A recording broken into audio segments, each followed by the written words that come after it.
আসসালামু আলাইকুম, welcome back to my channel giants mom cooking world. আজকে আমি আপনাদের সাথে শেয়ার করব নতুন একটা রেসিপি, আফগানি চিকেন।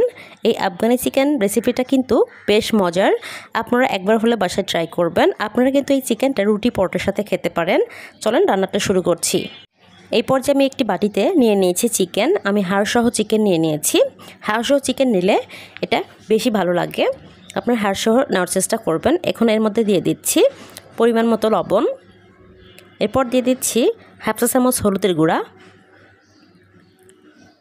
এরপর এখানে দিয়ে দিচ্ছি এক টুকরো লেবু। লেবুর রসটা আমি চিপে দিচ্ছি, আপনারা ইচ্ছে করলে এখানে ভিনেগার দিতে পারেন লেবুর পরিবর্তে। এরপর দিয়ে দিচ্ছি গোলমরিচ হাফ চা চামচ, এরপর দিয়ে দিচ্ছি কিছুটা পরিমাণ তেল। এরপর আমি এখন খুব ভালোভাবে চিকেনগুলোর সাথে মশলাগুলো মেখে নিব। আপনারা যদি আমার চ্যানেলে নতুন হয়ে থাকেন প্লিজ সাবস্ক্রাইব করবেন। আমার মাখানো হয়ে গিয়েছে।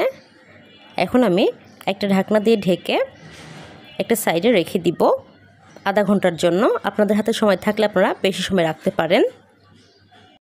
এখন নিয়ে নিচ্ছি একটি ব্লেন্ডার জার। এখন এর মধ্যে আমি দিয়ে দিচ্ছি পুদিনা পাতা এক মুঠো, এরপর এখানে দিয়ে দিচ্ছি ধনিয়া পাতা এক মুঠো। আমি দুটাই সমান সমান নিয়েছি, আপনারা কম বেশি করে নিতে পারেন। এরপর এখানে দিয়ে দিচ্ছি দুইটা পেঁয়াজ আমি কিউব করে কেটে নিয়েছি। এরপর আমি এখানে দিয়ে দিব 5টা কাঁচামরিচ। এখন আমি এর মধ্যে দিয়ে দিব 5 কোয়া রসুন। এরপর এখানে দিয়ে দিচ্ছি 4 টুকরো আদা। ঝালটা কম হবে বলে আমি আরও 3টা মরিচ দিয়ে দিয়েছি, যেহেতু এই রান্নায় গুঁড়া মরিচের ব্যবহার নেই। এখন কিছুটা পরিমাণ পানি দিয়ে আমি ব্লেন্ড করে নিব। এদিকে আমি একটি মিক্সিং বোল নিয়ে নিয়েছি। এখন এর মধ্যে দিয়ে দিচ্ছি টক দই। টক দইটা আপনারা কীরকম গ্রেভিটা রাখবেন, কতটুকু চিকেন নিয়েছেন সেই অনুযায়ী নেবেন। আমি কিন্তু বড় চামচ দিয়ে নিয়েছি। এখন আমি এর মধ্যে দিয়ে দিচ্ছি সেই ব্লেন্ডারে যে পুদিনা পাতাটা আমি পেস্ট করেছি সেটাই এখন দিয়ে দিচ্ছি। এখন দিয়ে দিচ্ছি ধনিয়া গুঁড়া 1 চা চামচ। এখন দিয়ে দিচ্ছি জিরার গুঁড়া হাফ চা চামচ। এরপর এখানে দিয়ে দিব লবণ স্বাদ মতো, দিয়ে দিচ্ছি গোলমরিচ হাফ চা চামচ। এরপর দিয়ে দিব কিছুটা পরিমাণ পানি, আমি ব্লেন্ডারটা ধুয়ে দিয়ে দিয়েছি। এখন আমি একটি হ্যান্ড উইক্সের সাহায্যে খুব ভালোভাবে ফেটিয়ে নেব। টক দইটা খুব ভালোভাবে ফেটিয়ে নেওয়ার চেষ্টা করবেন, না হলে লাঞ্চ থেকে যাবে, দেখতে ভালো লাগবে না। এদিকে আমি চিকেনটা নিয়ে নিয়েছি। এখন আমি চুলাতে চলে যাচ্ছি। এখন চুলাতে একটা প্যান বসিয়ে এর মধ্যে দিয়ে দিচ্ছি কিছুটা পরিমাণ তেল। তেলটা হালকা গরম হয়ে আসলে এখন আমি এর মধ্যে চিকেনগুলো ভেজে নিব। এক একে সবগুলো চিকেন আমি দিয়ে দিচ্ছি। একটা সাইড হয়ে গিয়েছে, আমি 4-5 মিনিট সময় ভেজে নিয়েছি। এখন আমি উল্টে দিচ্ছি।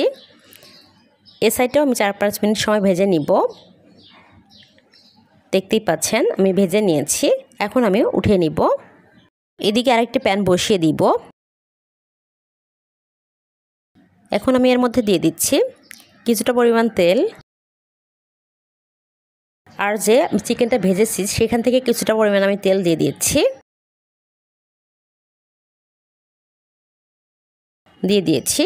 এখন আমি তেলটা গরম হয়ে আসলে এর মধ্যে দিয়ে দিচ্ছি 4টা সাদা এলাচ 3টে লবঙ্গ। এখন আমি তেলের মধ্যে কিছু সময় মশলাগুলো ভেজে নিব, তাহলে খুব সুন্দর একটা ফ্লেভার বের হবে। এখন দিয়ে দিব টক দইয়ের মিক্সারটা, আমি পুরোটাই দিয়ে দিব। এখন একটু নেড়েছে আমি মিশিয়ে নিব তেলের মধ্যে। কিছু সময় আমি কষিয়ে নিব। কিছু সময় আমি কষিয়ে নিয়েছি। এখন আমি এর মধ্যে কিছুটা পরিমাণ পানি দিয়ে দিচ্ছি। কিছু সময় পরে আমি অ্যাড করে দিব চিকেনগুলো। ভেজে রাখা চিকেনগুলো আমি সবগুলোই দিয়ে দিচ্ছি। একটু নেড়ে চেড়ে মশলাগুলোর মধ্যে মিশিয়ে নিব। এই গ্রেভিতেই চিকেনটা রান্না হয়ে যাবে, এখানে আর কোনো রকম পানি অ্যাড করার প্রয়োজন নেই। এখন একটা ঢাকনা দিয়ে ঢেকে আমি কিছু সময় রান্না করে নিব। কিছু সময় পরে আমি ঢাকনাটা উঠিয়ে নিয়েছি। একটু নেড়ে চেড়ে নিব। ঝোলটাও গাঢ় হয়ে আসছে। এখন আমি এর মধ্যে দিয়ে দিচ্ছি কিছুটা পরিমাণ জিরা, আমি ভাজা জিরা দিয়েছি একটু পরিমাণ দিয়ে একটু নেড়ে ছেড়ে আমি মিশিয়ে নিব। এখন ঢাকনা দিয়ে ঢেকে আমি আরও 5 মিনিট রান্না করে নিব।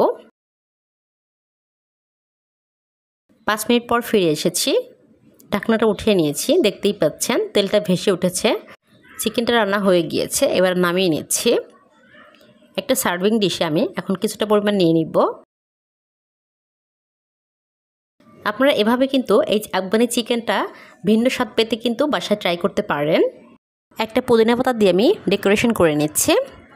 আমার ভিডিওটি ভালো লাগলে প্লিজ লাইক কমেন্ট শেয়ার করবেন। আর যারা আমার চ্যানেলে নতুন তারা প্লিজ আমার চ্যানেলটা সাবস্ক্রাইব করবেন। আর যারা সাবস্ক্রাইব করেছেন তাদেরকে অসংখ্য অসংখ্য ধন্যবাদ। সবাই খুব ভালো থাকবেন। আসসালামু আলাইকুম।